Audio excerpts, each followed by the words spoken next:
Assalamualaikum warahmatullahi wabarakatuh. Ila hadratin Nabi Sayyidina Muhammadin Mustafa Rasulullah sallallahu alaihi wasallam wa kafatil anbiya wal mursalin wal malaikatil muqarrabin wal kurubin wa ala sadatina Abi Bakr wa Umar wa Utsman wa Ali wa ila baqiyatu sahabati ajma'in wa ani tabi'in wa tabi'ihim bi ihsanin ila yaumiddin wa khususan ruhin Muhammad Nasir bin Abdullah syai'un lillahi lahumul Fatihah. A'udzu billahi minasyaitonir rajim. Bismillahirrahmanirrahim. Alhamdulillahi rabbil alamin. إياك نعبد وإياك نستعين صراط الذين أنعمت عليهم غير المغضوب عليهم. الحمد لله رب العالمين والصلاة والسلام على أشرف الأنبياء والمرسلين سيدنا محمد وعلى آله وصحبه أجمعين. Subhanaka la ilma lana illa ma 'allamtana innaka antal alimul hakim. Rabbana iftah bainana wa baina qaumina bil haqq wa anta khairul fatihin. Allahumma faqihna fid din wa 'allimna ta'wil wa la hawla wa la quwwata illa billahil aliyyil azim. Allahumma binurika ihtadaitu wa bifadlika astaghnaitu wa bika asbahtu wa amsaitu zunubi bayna yadayka nastaghfiruka wa natubu ilaik. Amma ba'du. Faqad qala Allah Ta'ala fil kitabihil aziz. A'udzu billahi minasy syaithanir rajim. Bismillahirrahmanirrahim. Laqad kana lakum fi Rasulillahi uswatun hasanah liman kana yarjullaha wal yawmal akhir wa zakarallaha katsira. Firman Allah Ta'ala yang bermaksud adalah pada diri Rasulullah sallallahu alaihi wasallam itu merupakan contoh ikutan yang paling terbaik bagi kamu, bagi sesiapa yang mengharapkan Allah dan negeri akhirat dan mengingati akan Allah dengan sebanyak-banyaknya. Shadaqallahul azim. Ayat 21 suratul Ahzab. Sidang hadirin, para pendengar, para netizen yang dirahmati Allah. Hari ini insya-Allah kita menyambung lagi bacaan kitab Fiqhus Sirah di bawah tajuk Penurunan Wahyu di Gua Hira. Bismillahirrahmanirrahim. Apabila umur baginda sallallahu alaihi wasallam hampir mencapai 40 tahun, renungan dan fikirannya terhadap hal-hal silam telah melebarkan lagi kecerdasan akal antara baginda sallallahu alaihi wasallam dan kaumnya. Ketika itu baginda sallallahu alaihi wasallam mula terasa ingin bersendirian. Lalu baginda sallallahu alaihi wasallam mengambil bekal roti gandum dan air, lalu pergi ke Gua Hira di atas Bukit Nur, yakni Jabal Nur, yang jauhnya kira-kira 2 batu dari Mekah. Hira ialah gua yang kecil, panjangnya 4 hasta dan lebarnya 1/3/4 hasta mengikut hasta sekarang. Hadirin yang dirahmati Allah sekalian, hari ini kita membicarakan berhubung dengan peristiwa di Gua Hira. Orang-orang Melayu menyebut dengan istilah gua. Di dalam kalimah Arab, gua ni ada dalam dua kalimah sekurang-kurangnya. Pertama iaitulah Al-Kahfi. Dia kita tahu dalam Quran ada surah Al-Kahfi. Al-Kahfi itu gua. Dia kalau kita di sini macam Gua Batu Keh misalnya. Atau Gua Niyah di Sarawak. Itu dinamakan Al-Kahfi. Adapun yang dinamakan Gua Hira ini, dia tak sebut dengan istilah Al-Kahfi. Tapi dia sebut dengan istilah Ghar. Alif, Lam, Ghin, Alif, Ra. Al-Gharul Hira. Gua Hira. Apa beza antara Al-Kahfi dengan Al-Ghar? Kalau Al-Kahfi itu gua yang memang luas. Dia ada situ masuk, situ keluar. Itu dinama, dia boleh keluar tempat lain juga. Itu Al-Kahfi. Luas. Tapi Ghar, iaitulah tangkupan. 2 atau 3 ketulan batu yang besar. Dia bertangkup. Kemudian membentuk lubang di tengah-tengah. Itulah dinamakan Al-Ghar itu. Maka Gua Hira itu dinamakan Al-Gharul Hira. Ya, Gua Hira. Bukan dengan makna gua yang besar, tapi ada satu lubang, tangkupan beberapa ketulan batu-batu yang besar yang dijadikan oleh Allah Subhanahu Wa Taala. Jadi di tengah-tengah ketulan batu tu, situlah boleh masuk muat seorang ke berdua. Itu nanti kita tahu kisahnya Abu Bakar pun, kalau siapa pun kalau masuk, dia tak luas mana. Suatu anak naik beberapa tahun dulu, sempatlah sampai. Bolehlah seorang dua je, dia tak muat besar mana sangat. Macam Gua Sur juga. Dinamakan Al-Gharul Sur. Yakni Gua Sur, bukan Al-Kahfi. Ya, jadi Nabi SAW, masa itu dah datang satu bentuk perasaan yang Allah masukkan dalam diri dia. Dia merasakan bahawa dia perlu mengasingkan diri daripada kaumnya. Bersama baginda SAW isterinya, yang berada tidak jauh memberikan sokongan kepadanya. Lalu baginda SAW menetap di situ selama sebulan pada bulan Ramadan. Baginda SAW memberi makan kepada mana-mana orang miskin yang datang kepadanya.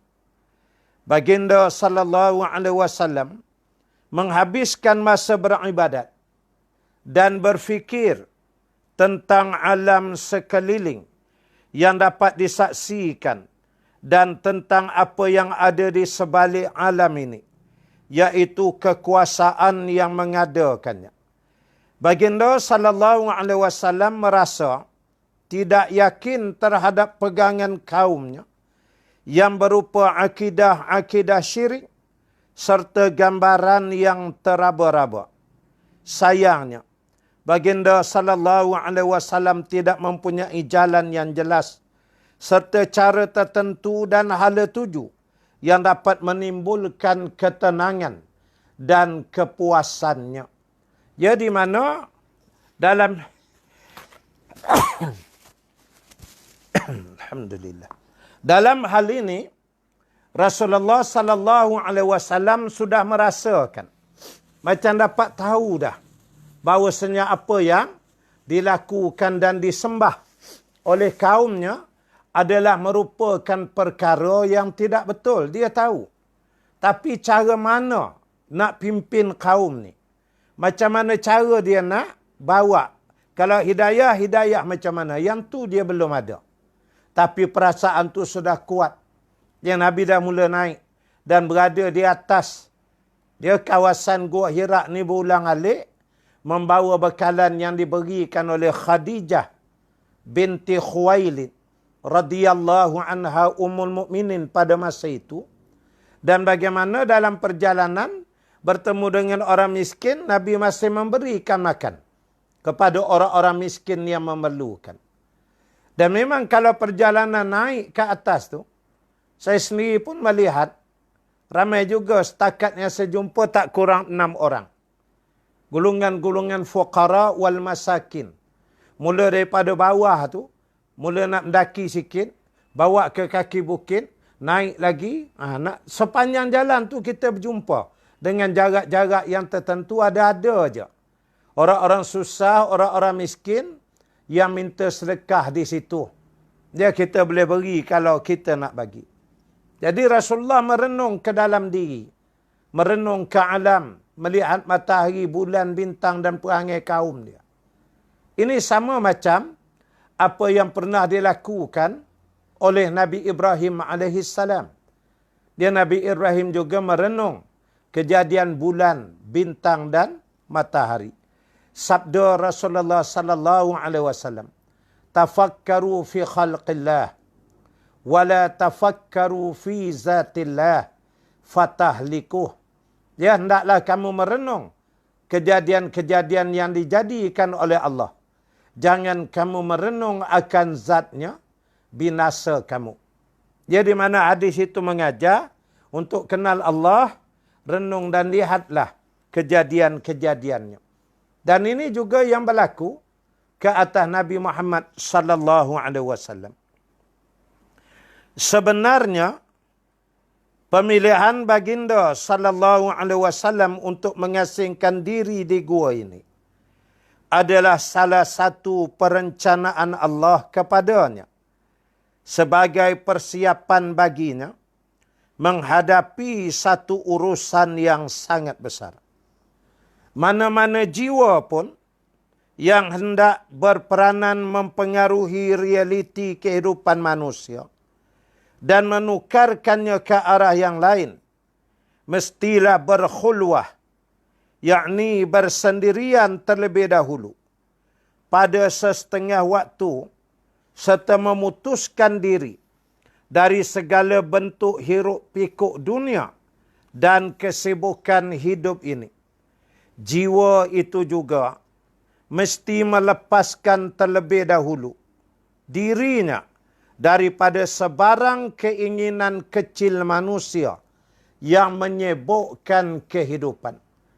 Ya, gambarannya bahawasanya Rasulullah sallallahu alaihi wasallam kalau istilahnya akan membawa gerakan tajdid, yakni gerakan pembaharuan. Dan ini bukan satu kerja yang senang dan mudah. Nabi nak mengubah daripada menyembah patung-patung dan berhala-berhala kepada hanya menyembah akan Allah Subhanahu wa taala. Walaqad ba'atsna fi kulli ummatin rasulan an ya'budullaha wajtanibut taghut. Yang demikian itulah telah kami utuskan akan tiap-tiap umat itu, akan Nabi dan Rasul, di mana Nabi dan Rasul itu menyeru dan mengajak manusia, abdikanlah diri kamu kepada Allah, dan jauhkanlah dirimu daripada taghut, daripada segala sesuatu yang melampaui ajaran batas agama Allah Subhanahu wa taala. Ini tugas para nabi dan para rasul. U'budullah, ajak dia sembah Allah Ta'ala, kaum dia. Sedangkan kaum Rasulullah, umat manusia, khususnya yang ada di Mekah itu, sudah ratusan tahun menyembah berhala. Bahkan mereka makan berhala yang mereka sembah. Sayyidina Umar Al-Khattab radhiyallahu an sendiri menceritakan bagaimana aku pernah, kata Umar, menyembah berhala. Dan aku buat berhala daripada buah tamar. Dia cocok dengan lidi, membentuk seperti manusia. Lalu aku bawa tawaf. Tiba-tiba aku berasa lapar, kata Umar. Masuk beberapa pusingan, aku patahkan tangan Tuhan aku makan. Masuk pusingan lain pula, aku kepak kaki dia sebelah, aku makan. Kerana aku lapar. Akhirnya bila habis tawaf, kata Umar, aku dapati Tuhan yang aku sembah tinggal kepala dengan tangan kaki sebelah saja. Sampai setara tu ekstrimnya mereka menyembah berhala. Bukan menyembah saja sampai tahap memakannya. Ini dahsyat. Jadi ini Nabi nak ubah ini bukan mudah. Bukan memerlukan kekuatan fizikal sahaja. Tapi sudah tentu kita menerima suasana bahawa ianya menuntut kepada kekuatan rohaniah, kekuatan jiwa, kekuatan hati yang bukan main-main. Kerana apa yang akan dihadapi nanti sangat berat. Ujian-ujiannya besar. Ujian datang daripada keluarga yang rapat. Anak beranak sendiri. Ini tidak mudah. Ya? Maka umumnya orang-orang yang nak membuat perubahan ini, kalau istilah hari ini, dia panggil gerakan reformasi lah. Nah, macam tu ya, gerakan reformasi. Untuk mengubah itu. Gerakan tajdid itu. Ini memulakan dengan jiwa yang kental. Dia kena, tidak ada pilihan. Maka untuk meraih, memiliki jiwa yang kental ni, seseorang yang nak buat perubahan tu, dia tak boleh nak campur dulu. Dia kena asing diri. Dia tu kena berbeza dengan orang itu. Dan dia juga mesti memiliki suatu kaedah memantapkan kerohanian dia. Maka Allah Subhanahu wa taala dalam perkara ini, Allah Taala gerakkan hati Rasulullah sallallahu alaihi wasallam untuk naik ke gua Hira. Kenapa gua Hira? Ini kita tidak ada jawapan. Allah Ta'ala lah yang paling tahu mengapa Allah melorongkan hati Nabi sallallahu alaihi wasallam memanjat naik ke gua Hira itu. Turun pula lepas minggu, 2 sebulan. Ambil bekalan naik balik berulang lebih kurang selama 3 tahun lebih kurang. Akhirnya 17 Ramadan tu terjadilah nuzulul Quran, turunnya Al-Quran itu. Nah, jadi tempat tu tak tahu apa rahsia. Cuma berdasarkan pengalaman saya ketika naik pergi ke sana. Dia daripada jalan besar, kalau sekarang lah. Daripada jalan besar tu dah hingar-bingar dah kereta. Kita turun, kemudian ada simpang lorong kampung. Kita panggil macam lorong tikus lah. Coaster je boleh masuk. Kalau tidak nak menyelekoh, bas tak muat. Jadi coaster tu, daripada bawah tu naik. Dia sampai satu tempat, dia takat tu dia kena patah balik. Daripada situlah kita mula berjalan kaki memanjat bukit. Saya dapati bahawasanya, daripada tepi jalan raya tu, bila masuk dia simpang lorong tikus tu, kita seolah-olah telah menyumbatkan telinga kita. Sunyi sepi yang sangat luar biasa. Sungguh, memang sunyi yang luar biasa. Apalagi keliling tu bukit bukau, bukit-bukit batu yang besar-besar. Jadi, reflection, sound ya, daripada tepi-tepi luar penjuru mana tu, boleh jadi tak lepas masuk, tertampan oleh batu-batu dan bukit-bukit yang ada. Jadi sunyi sangat. Itu baru mula.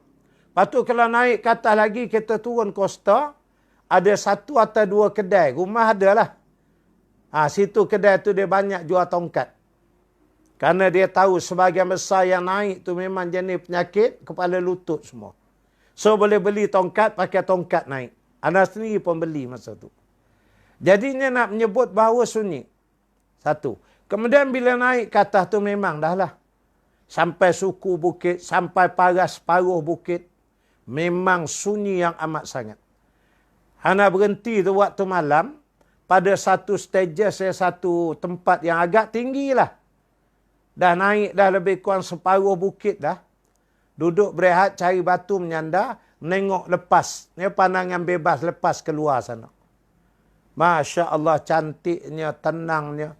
Liklap-liklap lampu, nampak kereta macam semut. Jalan, berlari-lari. Sunyi, lepas tu angin bertiup. Allah, memang jiwa tu rasa tenang sungguh. Dia fikiran kita rasa lapang. Kemudian bila naik, Dia bila sampai di puncak, kita kena turun sikit. Turun menggelonsor tu buat U-turn, naik balik. Masa nak naik balik tu dia ada, itu kata, ghar itu ada batu bertangkup, kita kena lalu celah tu. 6-4-5 kali juga nak boleh lepas tu. Gagal lepas juga. Lepas, sebelah sana tu lah. Kalau kita istilahkan Gua Hira tu, ghar Hira tu di situlah. Kecil aja. Tapi bila masuk, betul-betul masuk aja duduk, depan sikit dia macam berlubang. Macam berlubang. Kalau kita buang mata, tengok melalui lubang tu straight, kita akan nampak minaret. Dia menara-menara Masjidil Haram itu.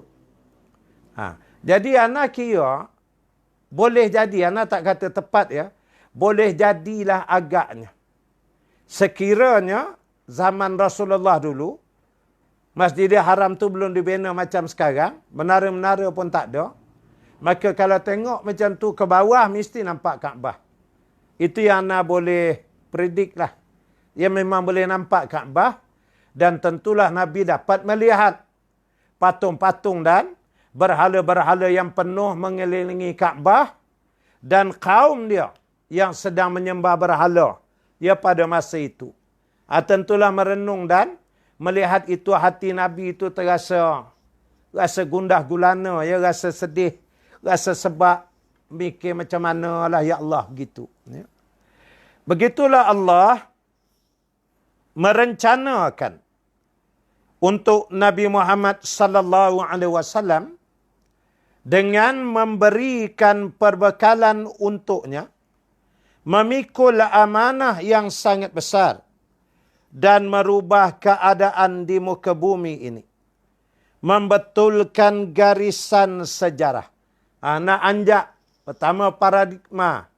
Sudah tentu bila ada anjakan paradigma, akan berlakulah anjakan dari segi sejarah tu pula. Dia pasti akan berlaku begitu. Allah merencanakan untuk Nabi Muhammad sallallahu alaihi wasallam supaya beruzlah dalam masa 3 tahun sebelum membebankannya dengan tugas kerasulan. Semasa tempoh uzlah ini, baginda sallallahu alaihi wasallam memperuntukkan sebulan dalam setahun berkelana bersama alam nyata ini, mencari-cari rahsia yang tersirat di sebaliknya. Sehingga akhirnya sampailah masanya untuk baginda sallallahu alaihi wasallam berurusan dengan rahsia yang tersirat itu, apabila telah diizinkan oleh Allah Subhanahu wa taala. Di mana Nabi berterusan di situ. Terjadi ni berulang tu 3 tahun. Nabi ambil sebulan dalam setahun berulang. Bawa bekal makanan. Habis bekal turun, ambil lagi, naik balik. Begitu seterusnya. Apabila genap umur baginda sallallahu alaihi wasallam 40 tahun, iaitu usia kematangan, dikatakan bahawa pada peringkat usia inilah semua rasul diutuskan. Maka jejak-jejak kenabian mulai memancar dan bersinar pada diri baginda sallallahu alaihi wasallam dari sebalik ufuk kehidupan ini. Bila umur Nabi dah mula nak jejak 40 tahun, dia dah mula berasa, adalah perasaan nubuah. Ya, rasa-rasa kenabian, kerasulan itu mulai mendatang. Dia sedikit demi sedikit, Allah Ta'ala mulai masukkan. Dan memang umur 40 menurut syarak adalah merupakan umur kematangan. Dia kadang-kadang kita menyebut umur matang ni sweet 17. Itu tak betul. Menurut syarak, sweet 40. Gitu. Ya. Umur 40 tu baru datang kematangan dalam hidup. Yang dimaksudkan dengan jejak-jejak itu ialah mimpi. baginda sallallahu alaihi wasallam pada tempoh ini tidak bermimpi melainkan mimpi-mimpi yang terang nyata, seterang suria pagi.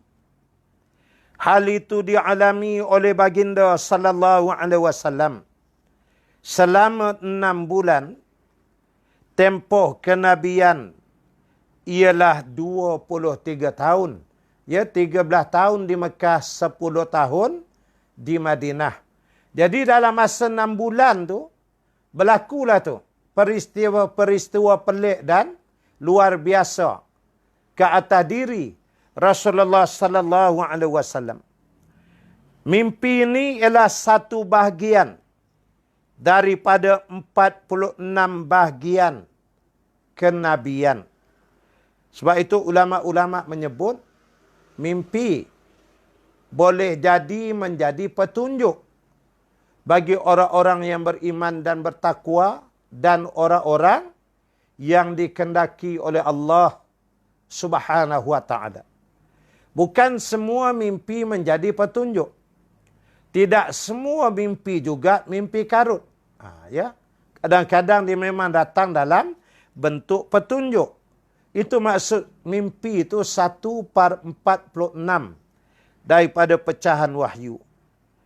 Jadi mimpi ini ialah sebahagian daripada 46 bahagian kenabian. Pada bulan Ramadan, di tahun ketiga, ketika baginda sallallahu alaihi wasallam beruzlah di Gua Hira, berlangsunglah kehendak Allah untuk melimpahkan rahmatnya kepada penduduk bumi. Lalu baginda sallallahu alaihi wasallam dianugerahkan kenabian dan Jibril alaihi salam turun kepadanya membawa ayat-ayat Al-Quranul Karim. Dengan melihat dan meninjau kepada tanda-tanda dan bukti-bukti memungkinkan kita untuk menetapkan hari bersejarah itu ialah pada hari Isnin 21 Ramadan di waktu malam bersamaan 10 Ogos 610 Masihi. Ketika itu umur Rasulullah sallallahu alaihi wasallam secara tepatnya ialah 40 tahun qamariyah menurut perkiraan bulan, 6 bulan dan 12 hari. Iaitu kira-kira 39 tahun syamsiah. Syamsiah perkiraan matahari lah. Ikut cara hari ni 3 bulan 12 hari. Jadi yang menyebut 21 Ramadan ni satu kaul. Dia umumnya kaul juga menyebut terjadi peristiwa itu 17 hari bulan Ramadan. Ya, pada 17 Ramadan berlakunya. 21 ini ada pendapat menyebut begitu. Wallahu alam, apa pun ianya berlaku. Wahyu diturunkan malam itu. Marilah kita mendengar apa yang diriwayatkan oleh Aisyah radhiyallahu anha ummul mukminin, yaitu kisah yang merupakan satu obor daripada cahaya ketuhanan yang menerangi kegelapan kekufuran dan kesesatan sehingga berjaya mengubah corak kehidupan dan membetulkan garisan sejarah. Makanya berhubung dengan peristiwa wahyu yang pertama ini, ulama-ulama mengambil hadis atau perkhabaran riwayat itu daripada orang yang paling dekat dan paling terkanan, iaitulah isterinya sendiri, Ummul Mukminin Siti Aisyah radhiyallahu anha. Dia mari kita dengar apa yang dinyatakan oleh Aisyah. Berkata Aisyah radhiyallahu anha ummul mukminin, permulaan wahyu yang diturunkan kepada Rasulullah sallallahu alaihi wasallam ialah mimpi-mimpi yang baik semasa tidur. Ini yang pertama kata Aisyah, muqaddimah. Sebelum Allah nak bagi wahyu yang sebenar turun, Nabi dah macam-macam, dah banyak kali dapat mimpi yang baik. Baginda sallallahu alaihi wasallam tidak bermimpi melainkan mimpi itu sangat jelas, sejelas suria pagi. Dia lepas kita solat subuh, kita nampak matahari naik. Merah di kaki langit, keluar matahari. Kalau tepi laut, jelas lagi. Macam mana jelas kita tengok nampak matahari bergerak tu? Macam itulah Nabi SAW jelas melihat apa pun yang dia mimpi. Kemudian timbul keinginan baginda SAW untuk bersendirian. Ini Aisyah menceritakan. Dia tiba-tiba Nabi ada rasa dalam perasaan hati dia nak bersendirian. Lalu baginda SAW bersendirian di Gua Hira, beribadat di dalamnya beberapa malam sebelum kembali kepada isterinya mengambil bekal. Dia Nabi buat sikit bekal, bila habis turun pula, beberapa malam naik balik. Lepas 2-3 malam turun balik. Begitu kata Aisyah. Setelah habis bekal, baginda sallallahu alaihi wasallam kembali semula kepada Khadijah radhiyallahu anha ummul mukminin dan mengambil bekal semula seperti sebelumnya. Akhirnya datanglah kebenaran kepadanya ketika baginda sallallahu alaihi wasallam sedang berada di dalam Gua Hira. Ya, yang ada dengan Nabi masa tu Khadijah aja. Dia Nabi kahwin umur 25, Khadijah umur 40. Nabi jadi Rasul umur 40, Khadijah dah umur 55. Jadi well matured, dia umur dah tua macam ni, dia pandai, dia tenang, dia tajam mata penglihatan dia. Nabi yang kelang kabut tertekan, dia boleh tenangkan. Ini semua diceritakan oleh Aisyah radhiyallahu anha ummul mukminin juga. Seorang malaikat datang kepadanya dan berkata, bacalah. Aku, yakni Rasulullah sallallahu alaihi wasallam menjawab, aku tidak tahu membaca. Kata baginda sallallahu alaihi wasallam, lalu Jibril memelukku sehingga aku merasa sangat sesak. Kemudian dilepaskannya aku sambil berkata, bacalah. Aku menjawab, aku tidak tahu membaca. Lalu dipeluknya aku kali ketiga. Kemudian dilepaskannya seraya berkata. Jadinya, Nabi SAW tu didatangi oleh Jibril. Kemudian Jibril beritahu, Iqra. Tiba-tiba Nabi menjawab, ma ana biqari'un. Saya tak tahu membaca. Jibril peluk. Lama peluk, aku sampai sesak nafas, Nabi kata. Lepaskan balik. Bila dilepaskan, dia sebut lagi, Iqra ya Muhammad. Rasulullah hanya menyatakan, ma ana biqari'un. Peluk lagi. 3 kali berulang. Ya, Jibril datang ni nak mengajar Quran pada Rasulullah sallallahu alaihi wasallam, ya. Makanya bila dia peluk Nabi itu menunjukkan, kata ulama, Islam mengajar peluk ini adalah gambaran kasih sayang. Dia kasih, cinta, sayang. Makanya orang-orang yang mengajar, orang-orang yang mendidik, entah boleh jadi dia tu memang guru sungguh, dia ustaz, dia ustazah, dia tok guru, mufti, qadi. Boleh jadi mak ayah.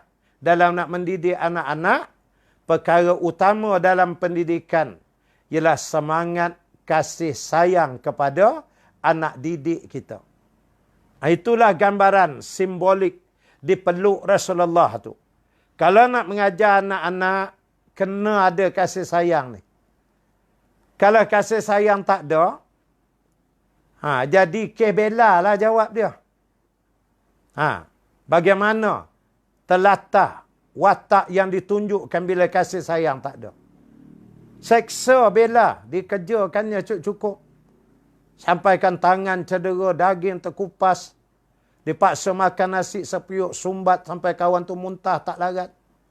Ini pasal dia jaga tidak ada kasih sayang. Ini masalahnya. Islam lebih dulu mengajar kasih sayang ini. Allah Subhanahu wa taala mempunyai 99 nama. Tapi daripada 99 tu, dalam kalimah basmalah, bagi memulakan setiap amal, Allah menyebut dengan nama Allah Bismillah, kemudian Allah letak Ar-Rahman Ar-Rahim. Bismillahirrahmanirrahim. Dengan nama Allah yang amat pengasih lagi maha penyayang. Kenapa tak letak Bismillahirrahmanirrahim Mutakabbir umpamanya? Dia dengan nama Allah yang maha perkasa lagi maha sombong. Contoh. Bismillahirrahmanirrahim. Bismillahirrahmanirrahim. Sebut nama Allah yang lain pula. Dengan nama Allah yang kalau membalas sangat bengis. Dan juga ada nama yang pelik-pelik. 99 tu ambil. Tapi Allah tak ambil lain. Allah ambil Rahman Rahim aja. Dengan nama Allah yang maha pengasih lagi maha penyayang. Pengasih, penyayang, kasih sayang. Oleh kerana semua hidup berpuluh-puluh tahun kita duk wirid mula amal dengan basmalah ni. Lama-lama tertanam dalam benak dan hati perasaan kasih sayang ini. Orang jenis zalim, kejam jenis. Seksa budak apa semua ni boleh jadi tak baca bismillah buat kerja. Saya kata boleh jadi. Ya. Sampai hati dia buat bela macam tu. Jadi kasih sayang ni kena ada. Itu simbolik yang Jibril tunjukkan. Baiklah. Maka dia lepas dan kali ketiga dia baca. Bacalah wahai Muhammad dengan nama Tuhanmu yang menciptakan sekalian makhluk. Ia menciptakan manusia dari sebuku darah yang beku. Bacalah dengan nama Tuhanmu yang maha pemurah. Maksud Al-Quran Suratul Alaq. Ayat pertama hingga ayat yang ketiga. Iqra' bismi rabbikal ladzi khalaq. Khalaqal insana min 'alaq. Iqra' wa rabbukal akramul ladzi 'allama bil qalam. 'Allamal insana ma lam ya'lam. Ini di antara yang awal lah daripada surah Al-Alaq ini. Bacalah wahai Muhammad dengan nama Tuhanmu yang menjadikan manusia. Bila iqra' bismi rabbik dengan nama Tuhanmu. Tidak boleh dengan nama yang lain. Sebab itulah kita nawaitu sawma ghadin lillahi ta'ala. Usalli fada zuhri, maghribi, asri, subhi. Semua lillahi ta'ala. Nawaitul hajja wal umrata lillahi ta'ala. Semua. Itu. Bismi rabbik. Mesti dengan nama Tuhanmu.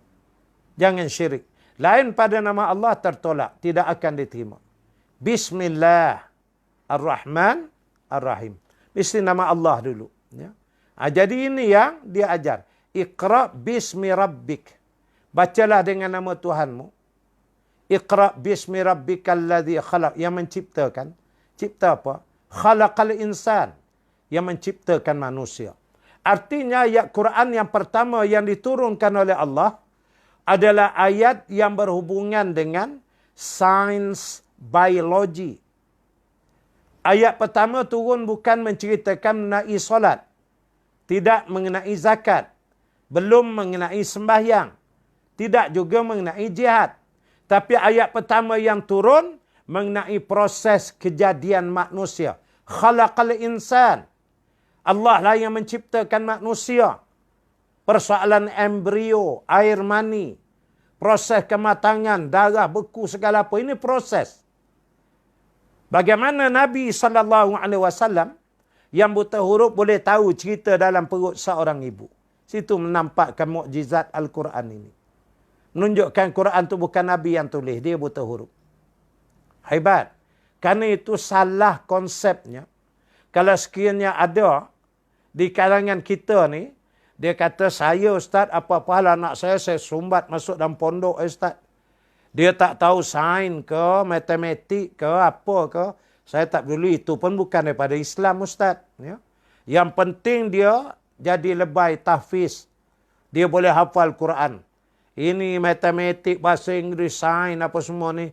Mengarut Ustaz, ini daripada barat, bukan dari Islam. Salah konsep tu. Ayat pertama, Quran turun dah mengenai sains, biologi. Macam mana kata dalam Islam tak ada sains? Oleh kerana itu, alangkah bagusnya kalau anak tu hafal Quran, tapi dia pakar juga dalam bidang sains. Dia hafal Quran, tapi dia pakar dalam bidang matematik. Dia hafal Quran, tapi dia pakar dalam bidang sejarah. Alangkah cantiknya. Akidah dia terpelihara, ilmu dia manfaat dan berkat ini. Jadi jangan cepat tolak. Sebab itu Kelantan arwah Tok Gunai Aziz dari awal lagi, bila dapat kuasa bagi peruntukan dalam bidang agama, esko agama dapat puluh-puluh juta, ratus juta untuk mendirikan sekolah-sekolah ma'ahad tahfiz sains. Kelantan kan ada ya, ma'ahad tahfiz sains. Jadi Quran dapat, sains pun dapat. Ini memang asas konsepnya begitu. Ya. Jadi itu haibatnya Islam ini. Belum lagi Profesor Doktor Kemanusiaan mana menghuraikan proses kejadian manusia, Al-Quran lebih dulu menghuraikan. Dapat yang ni Nabi takut. Dia tak tahu yang turun tu kata, memang malaikat sungguh, mana tahu.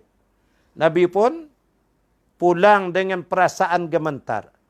Sehingga apabila sampai kepada Khadijah radhiyallahu anha ummul mukminin, baginda sallallahu alaihi wasallam bersabda, selimutkan aku, selimutkan aku. Ya, lalu baginda sallallahu alaihi wasallam diselimuti sehingga hilang keresahannya.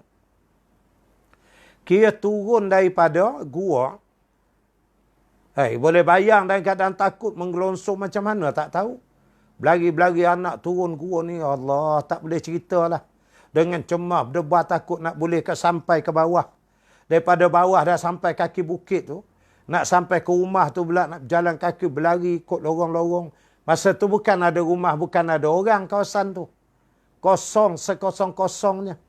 Manusia dia bertumpuk je keliling Kaabah nun, di ujung tu. Bayang dengan ketakutan Nabi, horor. Dia rasa cemas. Balik-balik sampai rumah, ketuk-ketuk pintu dah bagi salam, masuk je terus. Zammiluni, zammiluni ya Khadijah. Tolong, selimutkan aku, selimutkan aku. Khadijah binti Khuwailid radhiyallahu anha ummul mukminin. Seorang isteri yang sangat bijaksana. Sebab itu Allah tidak akan jodohkan kecuali ada hikmah dan rahsia. Apa dia kebijaksanaan Khadijah ini? Dia tidak membebel, membising pada masa itu. Dia boleh jadi kalau kita terkena macam tu, bising juga orang rumah. Itulah. Gatal sangat. Yang pergi naik atas bukit melengung-lengung sorang-sorang buat apa? Padan muka awak, entah jin, tanah, jin kapi mana dah peluk awak. Pandai pula minta selimut. Kena taruh lagi. Ya. Tapi Khadijah diam aja. Dia persilakan Rasulullah baring. Dia ambil selimut dan diselimutkan dia. Jadi kena macam tu. Dia orang yang ketakutan ni balut badan dia. Kalau selimut tak ada, kita pegang dia, dakap dia. InsyaAllah selamat, tenang. Tak ada apa dah dia. Saya takut saya nak kita peluk. Kalau budak ke, tak kira lah dakap dia. Dakap, peluk, lelok. InsyaAllah selamat. Jangan saya ada. Saya buat macam tu. Jadi Nabi itu dia bagikan selimut. Ya, gitu juga kalau anak cucu kita nampak tu apa sihat, cemas, tak ketahuan, dia selimut baringkan dia. Pujuk dia, bacakan ayat-ayat yang seumpamanya. Baginda sallallahu alaihi wasallam berkata kepada Khadijah, apa yang terjadi kepadaku? Lalu diceritakan peristiwa itu kepada Khadijah binti Khuwailid.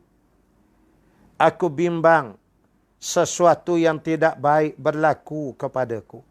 Jadi ceritalah. Aku duduk bulan-bulan tiba-tiba kena peluk Iqra, begitu begini apa semua. Bila cerita dia pada Khadijah, lantas Khadijah menyahut. Tidak sekali-kali demi Allah, kata dia. La, wallahi la. Tidak. Begitu. Ya. Demi Allah, dia sekali-kali tidak akan mempersiakan kamu. Kamu adalah seorang yang suka menghubungkan tali persaudaraan.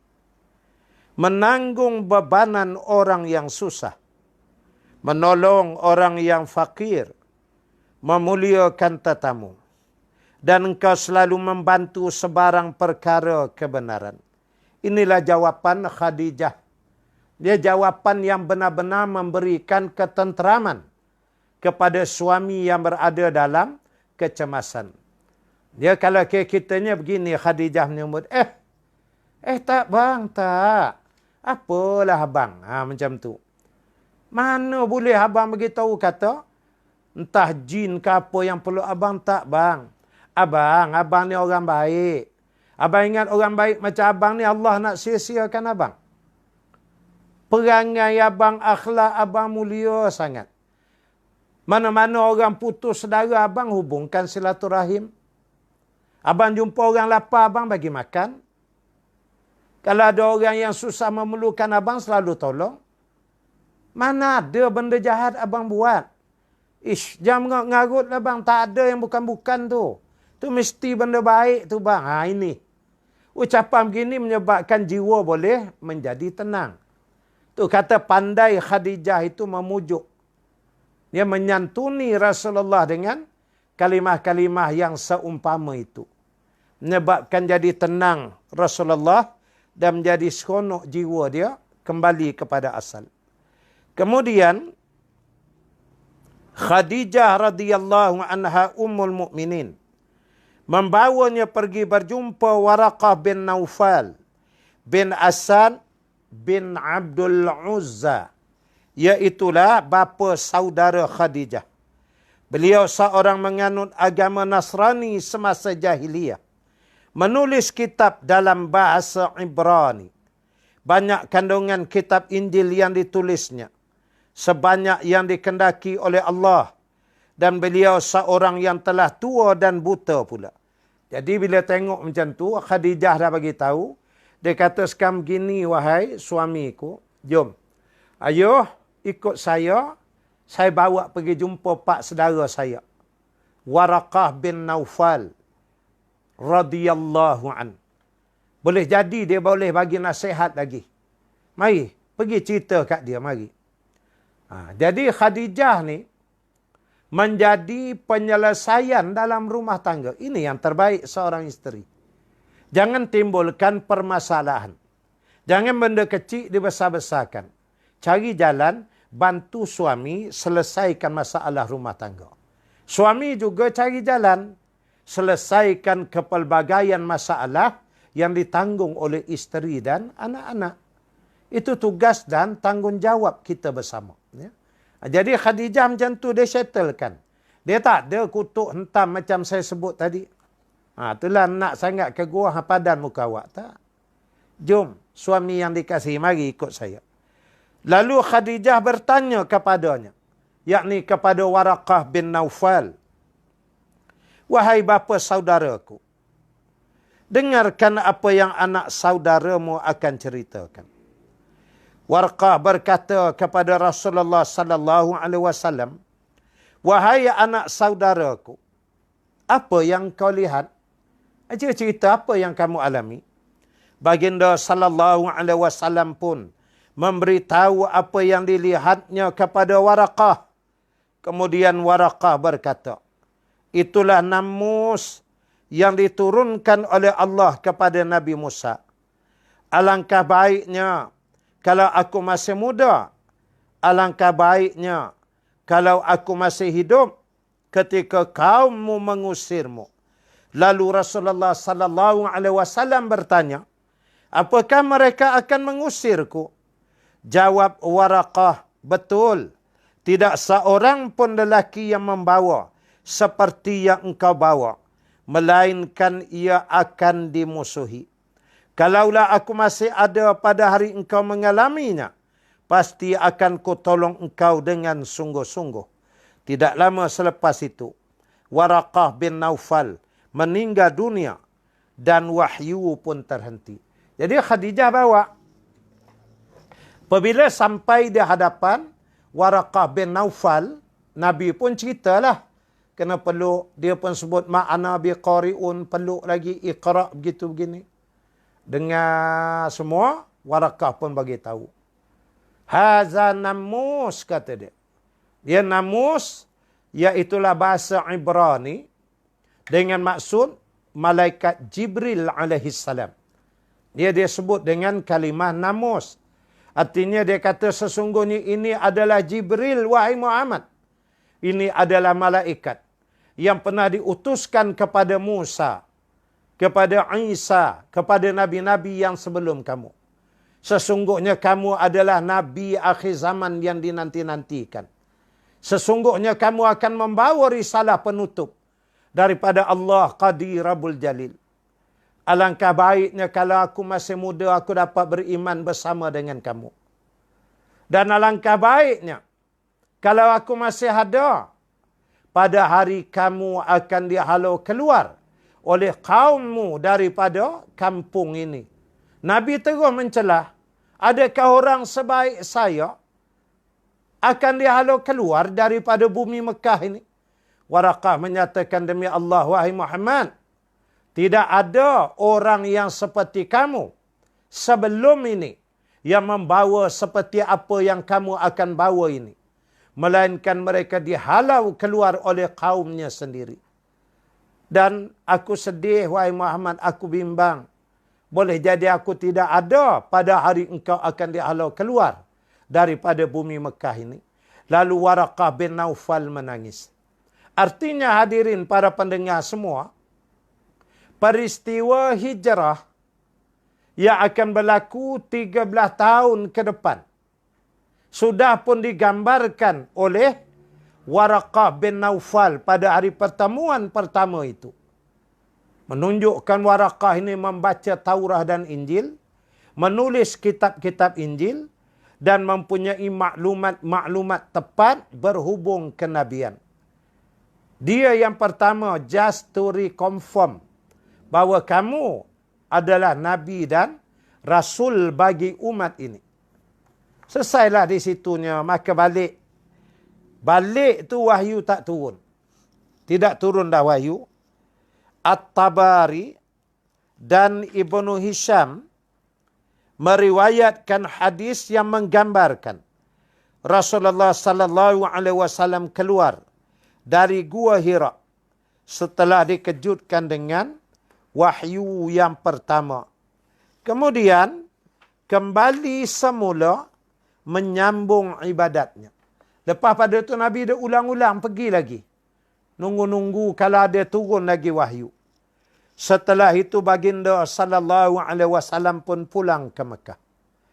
Periwayatan oleh At-Tabari menunjukkan gambaran tentang sebab baginda sallallahu alaihi wasallam keluar dari gua itu.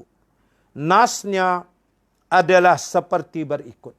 Ini riwayat daripada Imam Tabari.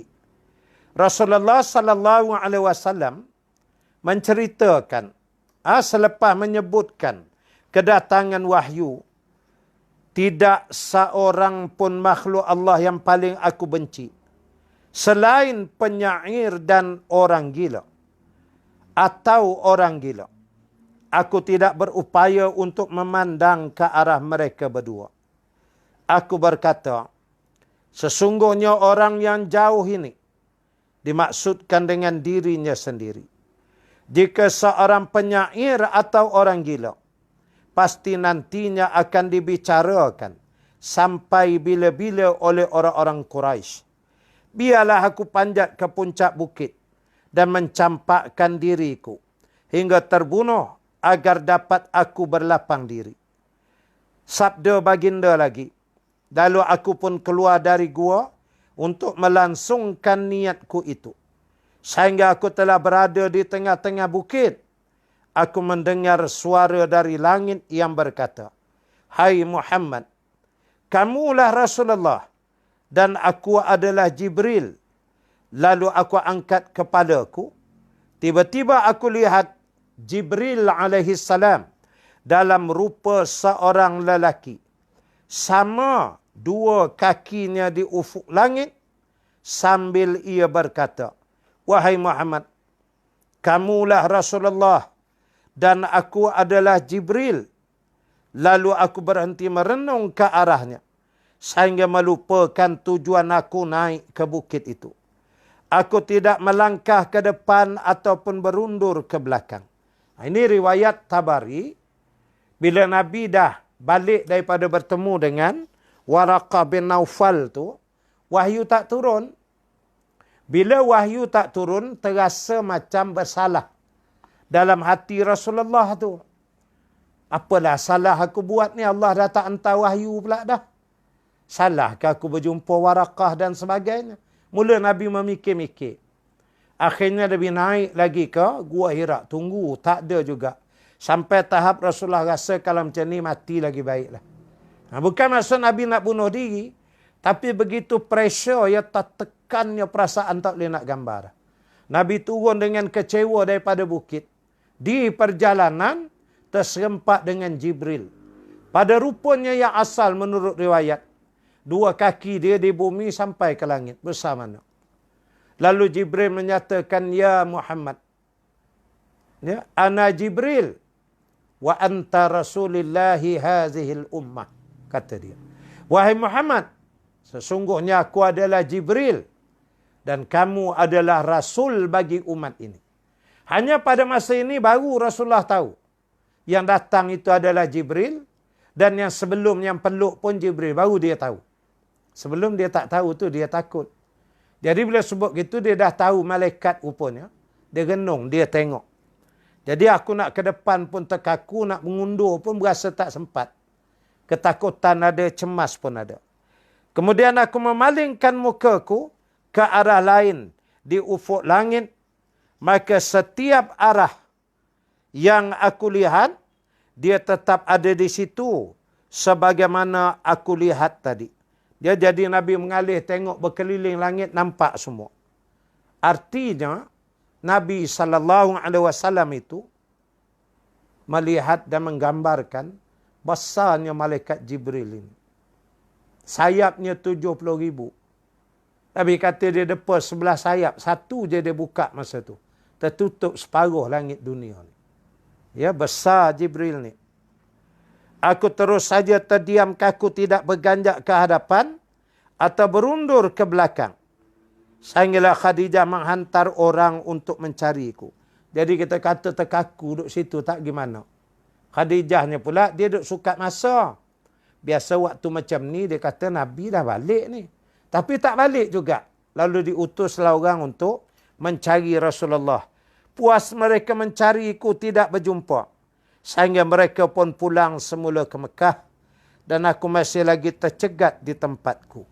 Itu diceritakan oleh Nabi melalui riwayat Tabari. Kemudian Jibril beredar dariku. Dan aku pun beredar pulang ke rumah mendapatkan isteriku. Dia jadi Nabi pun balik. Nabi pun pulang ke rumah. Bila balik ke rumah berlaku pula satu peristiwa dialog. Yang ni insya-Allah biiznillah kita akan sambung dalam kuliah yang akan datang. Ya, kita akan sambung nanti. Takat ni dulu kita tangguh dengan tasbih kifarah suratul Asr dan kita tutup dengan bacaan doa. Subhanakallahumma wa bihamdik nashhadu an la ilaha illa anta nastaghfiruka wa natubu ilaik. Bismillahirrahmanirrahim. Wal 'asri innal insana lafi khusrin illa allazina amanu wa 'amilus shalihat wa tawasaw bil haqq wa tawasaw bis sabr. A'udzu billahi minasy syaithanir rajim. Bismillahirrahmanirrahim. Alhamdulillahi rabbil alamin. Wassalatu wassalamu ala asyrafil anbiya wal mursalin sayyidina Muhammad wa ala alihi wa sahbihi ajma'in. Allahumma inna nas'aluka ridhaka wal jannah wa na'udzu bika min sakhatika wan nar. Allahumma innaka afuwun karim. Tuhibbul afwa fa'fu anna. Wa an walidina an jami'al muslimin al muslimat. Wal mu'minina wal mu'minat. Al-ahya'i minhum wal amwat. Birahmatika ya arhamar rahimin. Walhamdulillahi rabbil alamin. Wabillahi taufiq wal hidayah. Assalamualaikum warahmatullahi wabarakatuh. Wallahu a'lam.